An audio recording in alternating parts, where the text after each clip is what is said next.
Wow. It's hard to believe, but it's the last session of the day. C'est vraiment difficile à croire, mais nous voici à la dernière séance de la journée. Over the past 2 days, we've heard from industry leaders, thinkers, and experts on a variety of topics and issues. We've looked at our present, and we've gazed into what the future may hold for the travel and tourism industry. In this final session, we'll be exploring how national action plans affect you in your respective province or territory, and how your region is working with TIAC to rebuild Canada's visitor economy. Lors de cette dernière séance, nous étudierons comment les plans d'action nationaux vous concernent dans votre province ou territoire respectif et comment votre région collabore avec l'AITC pour rebâtir l'économie touristique et l'industrie du voyage du Canada. We hope you enjoy these regional sessions. Well, good morning, everyone, and in some cases, good afternoon. My name is Walt Judas. I am the CEO of the Tourism Industry Association of BC. I'm here with my colleague, Laura Plant, who will be managing the chat feature today. Thank you for joining us. As part of our session today, we've only got a half an hour.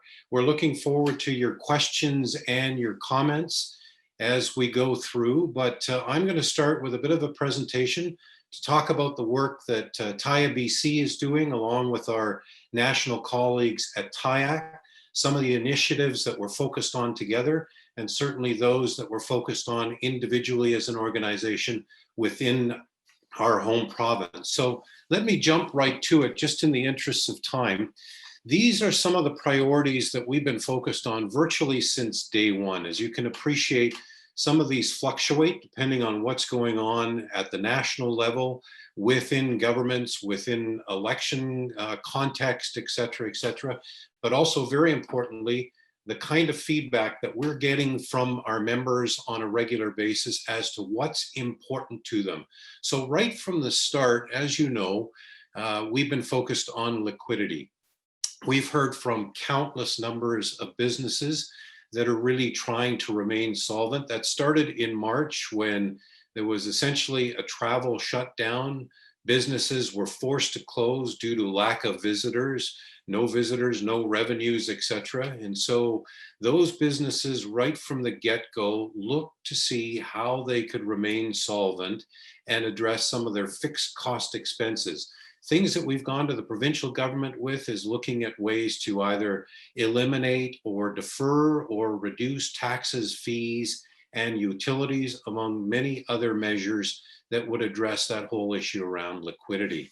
The travel and gathering restrictions is something that we increasingly see impacting our sector. They were initially put in place in the early going of the campaign. We moved into phase 3, where people around British Columbia were able to travel a little bit more liberally. Now we're seeing some of those travel restrictions being implemented yet again. And of course, the borders have remained closed for several months, and I'll address that in just a few minutes.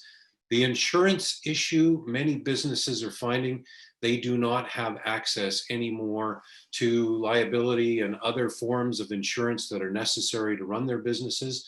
And I'll address that in a couple of minutes as well.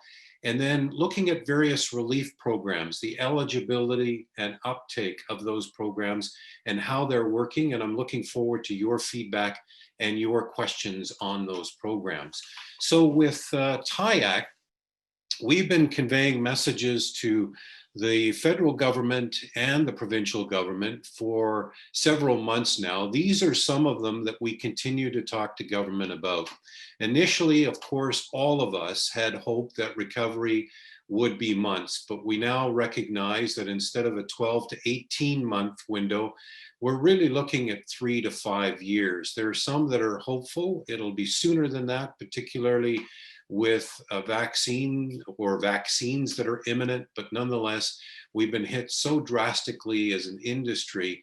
We're looking at a long-term horizon for recovery, at least to the stage that we were at prior to 2020. We have been pleading that help is needed now for small, medium, and those large anchor businesses that haven't received the kind of help that they've needed. There are lots of initiatives in place, lots of measures that both levels of government have introduced, and they've worked for many, but they haven't worked for many others. And we want to ensure the anchor businesses as well as the SMEs are in place. When tourism resumes, we need to have the supply side of the sector somewhat intact or as best as possible. And of course, that is to continue to employ the thousands of workers in our sector and bring back tens of thousands that have been laid off or are on the sidelines at present. We know the importance of tourism and hospitality to BC and Canada's overall economy, and it's been especially important in recent years in our province as many communities have transitioned from other natural resource-based sectors to tourism and now rely on the visitor economy as their main driver of economic input. The collective advocacy efforts between TIAC and TIABC have been absolutely necessary to achieve some of the results, but we also rely on other industry sectors to be a part of that equation. Some other key messages that we're talking to decision makers about, that we're speaking with media about, is because of our reliance on tourism, it's why we need a strong tourism recovery package to ensure the viability of our sector. There are lots of packages, lots of programs, as I alluded to, but there isn't one specifically for tourism, and that's something that is necessary. Having said that, I'll point something out at the provincial level in just a few moments. We have said right from the get-go, because of the measures that were put in place by government, and nobody's faulting government for what they needed to do, close borders, restrict travel, etc. We were the first and hardest hit industry and will be one of the last to recover. And we can't recover in the same way that other sectors can. We have some measures in place that we have to adhere to, whether it's safety and physical distancing measures, which yes, apply across the board to everyone, but in tourism, it's particularly acute. We are an industry that relies on the movement and engagement of people. And many of the experiences that we offer are in close quarters, etc. So now we deal with that. But at the same time, as I've talked about, the travel restrictions, the limitations on things like meetings and events, that's all hitting our sector hard. So when we experienced between March and June, the slowdown, a little bit of a respite in the summer months, we're now seeing that the fall and winter months present a new set of issues with the second wave of COVID-19. Significant investments have been made in our sector over the course of several years. We've been a growing sector with record-setting numbers in British Columbia and elsewhere across the country, to the point where the federal government recognized tourism as a growth strategy and included it as part of an economic strategy table, meaning they would pay attention to tourism and make investments and policy decisions on tourism the same as they do other major sectors, manufacturing, high tech, and otherwise. We want to ensure that we are a strong sector post-pandemic, and we need to build on these critical investments. I mentioned that tourism was the first and hardest hit. Canada's economy relies on tourism. We're $100+ billion sector across the country. In British Columbia, $21.5 billion. And in fact, by the end of the year, the projection is we'll be down to less than a third of those revenues. And that significantly impacts all levels of government through tax revenues that they will no longer realize. So TIAC has had a 5-point plan in place that they pitched to the federal government for quite some time. You see the points here, but extending the Canada Emergency Wage Subsidy Program at the full 75% subsidy rate until the summer of 2021. Government has extended queues through until next year, but the details on the subsidy rate and other criteria have yet to be unveiled, and that will be happening in the not too distant future. The BCAP program we know has worked for some, but largely hasn't worked for others. Either the terms aren't favorable or the qualification criteria just doesn't work for a lot of businesses.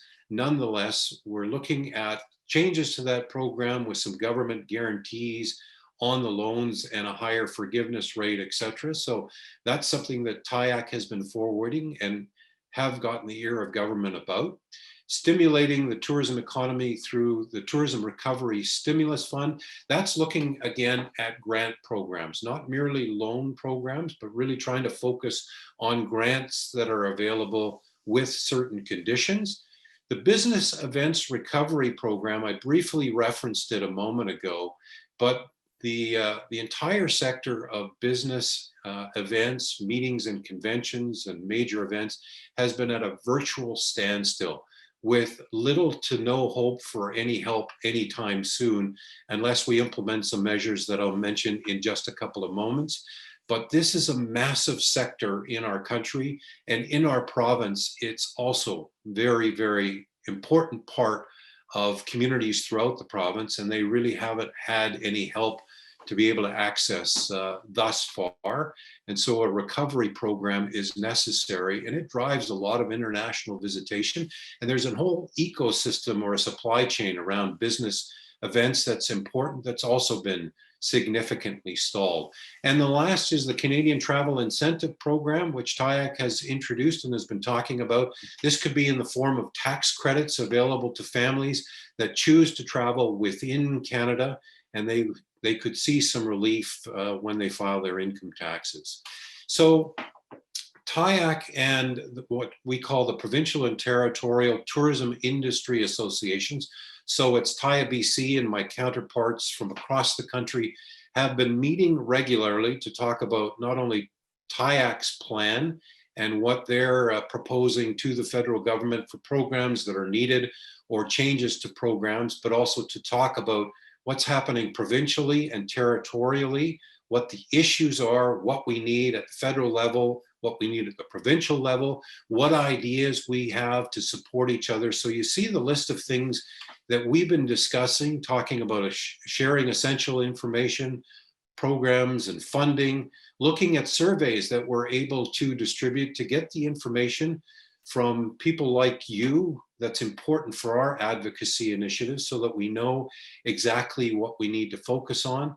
We all worked together on the Hardest Hit campaign and conveyed information and requests to our provincial leaders. TIAC has been very regularly collecting research from throughout Canada, but also looking at best practice examples and information from around the world that we can all take advantage of and use. And we've been sharing that throughout British Columbia through our bulletins and social media. Webinars and sessions, we're involved in a couple now that TIAC is supporting, looking at culinary tourism and winter tourism product, at least to help operators prepare or improve their offerings in anticipation of tourism eventually resuming, but TIAC has been integral in supporting those, and we talked about the 5-point plan.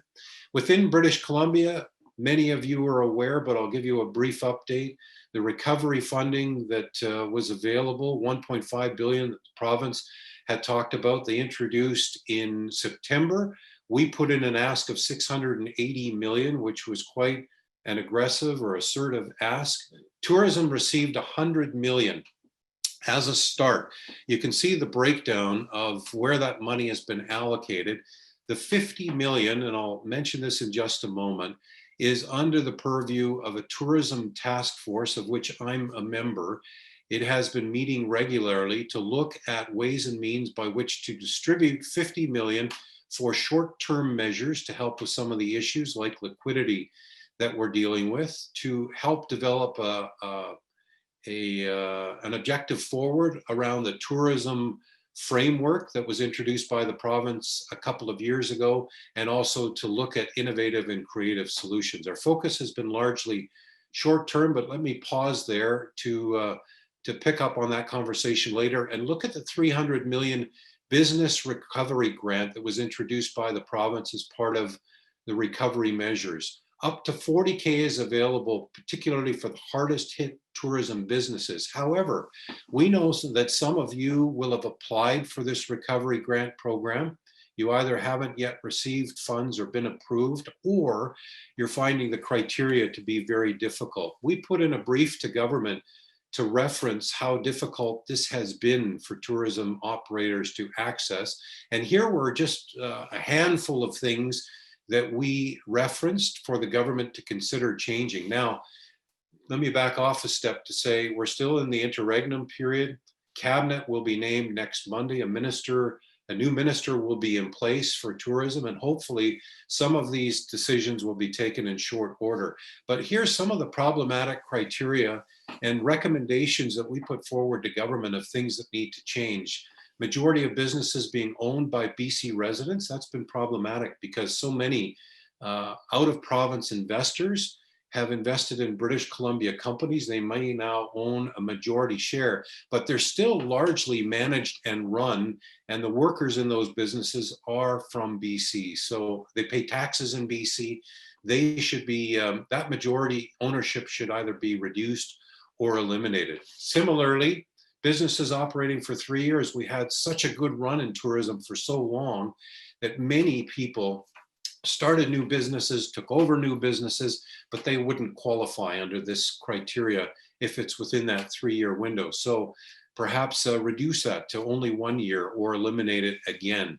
We recognize that for those businesses that employ either more than 149 or less than 2, don't qualify for that funding either. Many sole proprietors employ people, but they do so on contract. And so allow that threshold to expand to between 1 and beyond 149. PST number, similarly, many tourism businesses don't actually pay PST, so they wouldn't have a number, so get rid of that. Those that have tried to access federal government programs and within the criteria 3 were listed, that shouldn't matter. That criteria should be eliminated entirely because many of you, as I mentioned earlier, don't qualify for the federal government programs, or the criteria is too stringent, or you just haven't had a chance to access them.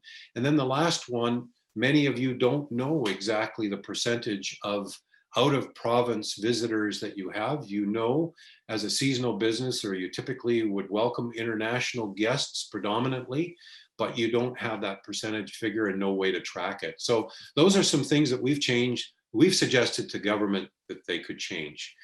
I mentioned the task force roundtables that are underway now. I think there's 8 or 9 that have taken place. The rest, all 15, will be done by the end of the week. This is looking at sectors who are participating in the regions, many businesses, sectors, individual operators, not-for-profits are participating in conversations around liquidity, looking at labor, looking at consumer confidence or restoring confidence, and blue sky ideas that allow the task force to make its recommendations to the province. These are a summary of some high-level observations so far, and I will say that I'm not speaking out of turn here without breaking confidence. This is all stuff that I have heard for several months from lots of tourism operators. So one size fits all as a solution will not be successful. We have to tailor whatever it is that we do, respective of the types of businesses that we're trying to help. So there has been a recommendation to focus on seasonal businesses and those that haven't yet qualified. We've heard loud and clear that 50 million is not enough, and we know that to be the case as well. And government has suggested the 50 million is only a start. And you see the last point there about low interest or relief from other fixed costs that I alluded to earlier. So some of the recommendations we've heard, and we've heard dozens, they've been very good, but focus on those businesses, as I alluded to, that haven't received assistance, and don't repeat the criteria that you might find in other government programs, either provincially or federally, that is so difficult to meet. Focus on those businesses that are most in jeopardy. There's been suggestions that we put forward a strong recommendation to have rapid testing in place in fairly short order. And then also looking at these issues around communities and their willingness to welcome visitors, and the inability for us to move forward without having sort of that permission to send people to communities and the receptivity that communities might have. So one of the initiatives I'll talk about, and I want to allow for some questions here. Please fill the chat box. Laura will filter them. We've got very little time left. but we have been advocating first and foremost, among other things, to look at a process for reopening borders. Now is not the time, we get it, because of what's happening down south and elsewhere around the world, even in our home country. But we are looking to the federal government to come up with a strategy for reopening. What's the plan? And we haven't yet heard what that is. The province has a phase 4 process in place, and what the criteria is. We need that at the federal level since they control the border. So is it a vaccine has to be in place? Is it rapid testing that is universally available? Do we need to reach a percentage threshold that needs to drop below a certain level? Is it based on what's happening in other bubble countries? Lots of industry groups working on this. And that's something that we're trying to push together with TIAC at the federal level. Let's set a target date, whether it's February 1st, April 1st, June 1st. It helps tourism operators to know a date that we can all collectively work toward, and it gives us a target. It could be fluid and flexible depending on what's happening with transmission rates and elsewhere around the world, or the efficacy of a vaccine, but at the very least, it gives us something to work toward. Now I'm going to stop there because I realized I've spoken quickly and we're already 20 minutes in. So I'm going to get out of this presentation and get back to a shared screen, and Laura will filter some of the questions for me. Don't have any at this point. Okay. Perhaps there's a couple of other things that I can reference as well that might be helpful for the conversation, but by all means, please add your comments. We're looking forward to receiving any information. I was talking about borders and the border reopenings. There has been some groups working on pilot projects, aside from rapid testing, but proposing to government ways and means that people could come from bubble zone countries and actually experience something in the back country without ever coming into contact with anyone from within a community, and self-quarantining, if you will, or quarantining, but within a bubble. That is a backcountry lodge host, an angling guide, a hunting guide, etc., and be tested prior to their arrival, be tested while they're here, and also potentially be tested after they leave for home again. So these are things that we're looking at and hope to be able to convince government that this is an important measure that that will gain traction. So I see a question here. What do you feel is the most pressing priority for TIABC? And it's what I alluded to at the very start. I think what we're wanting to do is to work with government on the liquidity issues to help businesses. But I think one of the things that we're hearing very much about, especially in recent weeks, is restoring confidence. We've heard it with the tourism task force. I've heard it amongst my colleagues. In fact, a few of us have been meeting and talking about an initiative that we need to undertake as industry to support, if you will, the government measures, not government measures, but to counter perhaps some of the messaging that we're hearing from different levels of government about the ability to travel, etc., or that travel is a culprit for the transmission of COVID-19, whereas we would suggest it's not travel that is leading to the transmission, it's people's behavior. And one of the messages that we need to convey is how progressive the tourism sector has been in implementing health and safety measures. We were among the first in anticipation of phase 3 to come up with health and safety protocols that are very stringent. The restaurants have done an excellent job. Hotels have done a great job. Attractions, different individual sectors, golf has been well out in front of this. I can go across the board and say that our industry has been among the leaders in protecting guests, workers, businesses, residents, etc. And those are messages that haven't really been clearly conveyed. So when we see further restrictions being put on travel, that really erodes confidence that communities have to welcoming visitors again. It erodes the confidence of residents, and yet the travel sector and the various individual sectors as part of tourism and hospitality have done a splendid job. That's not to suggest that people don't run the risk, they do. But if you look at the airlines by way of example and the protocols in place by the airlines, the transmission rates are less than 1%. It's very, very safe to travel for the most part on an airline. And that's messaging that we don't hear. Pro-poor tourism, I'm not that quick at interpreting what you mean by that. Perhaps you can clarify that question for me if you may. I can unmute him too. There we go. Is Thomas unmuted? Trying to do that. Doesn't appear to be, sorry. There's another question. From what type of innovative and creative ideas is the Tourism Task Force looking for? And what's the best way to connect with the Tourism Task Force? Well, there is an opportunity for a written submission, but by all means, I would say your easiest for any creative ideas that you have would be to send something to me at TIABC.ca, wjudice@TIABC.ca.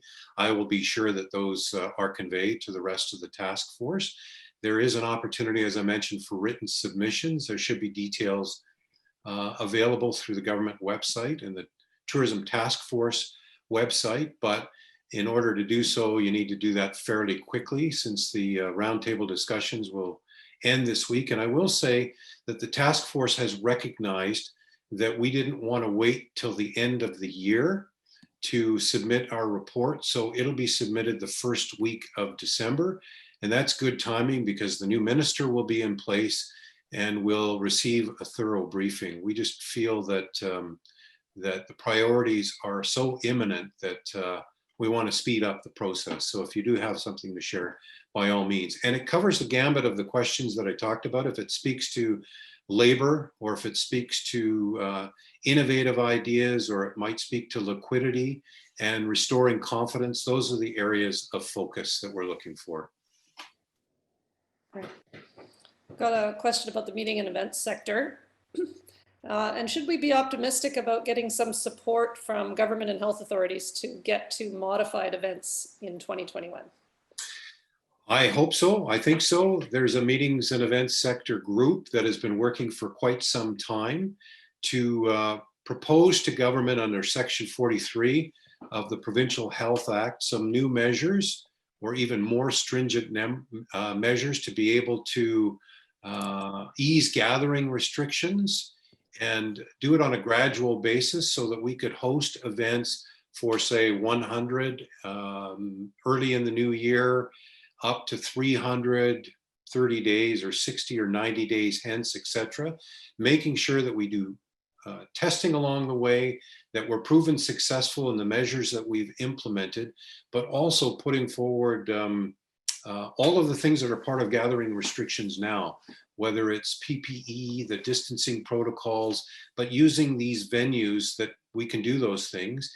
And importantly, these are professionally organized private events that you can easily track who attends, and contact tracing is much, much more doable in that regard. So we're putting forward this proposal to government at some point. Timing is everything. Now is not the right time to do it, but we'll have that proposal ready to go at the start of December, because that events sector is absolutely decimated and it needs some opportunity to resume. So with that, I realize there are probably lots more questions, and we only had a half an hour, and I apologize for taking 2/3 of it with my presentation, but I wanted to update you on the measures that are in place, things that we're working on, things that you're hearing. But if you have questions or comments or ideas, as I mentioned, please reach out to TIABC or any one of our sector partners. Thank you for joining us today, and I hope that you've enjoyed the TIAC conference, and we want to give our national partners full credit for the 2-day conference, which has been excellent. And kudos to them for allowing industry to participate free of charge. So thanks again, and I look forward to hearing from you. Thank you to all our provincial and territorial partners. Merci à tous nos partenaires provinciaux et territoriaux. Voilà ce qui nous amène à conclure le congrès touristique de l'AITC. It has been a packed 2 days. Don't worry if you've missed any sessions, as recorded sessions will be available to members on the TIAC website. You'll be able to access recorded sessions beginning on November 23rd. Please join us at 2:30 p.m. Eastern for an industry social and celebration with Air Canada, Destination Toronto, and WestJet, as we honor our Hall of Fame inductees, present our Lifetime Achievement Award, and put on a special salute to Canadian tourism. Joignez-vous à nous à 14h30 heure de l'Est pour une activité sociale et une cérémonie organisée par Air Canada, Destination Toronto et WestJet. Nous rendrons hommage aux personnes intronisées au Temple de la Renommée, remettrons notre prix d'excellence pour l'ensemble des réalisations et saluerons tout particulièrement le tourisme canadien. Merci encore d'avoir été les nôtres pour ce tout premier congrès touristique virtuel de l'AITC. Et n'oubliez pas le mot-clic, le tourisme compte. Thank you so much for joining us for this first ever virtual TIAC Tourism Congress. I'm Catherine Callery, and it's been my distinct pleasure and honor to be your MC on this very important Tourism Congress for 2020. It's been quite a year, but we're going to get through this together as an industry. This is a very resilient industry, and it shows the importance of all of us gathering here today and tuning in. We've had over 3,000 registrants tune in over the last 2 days. It just shows the importance of coming together. So keep at it. We're going to get through this. And remember, #tourism counts.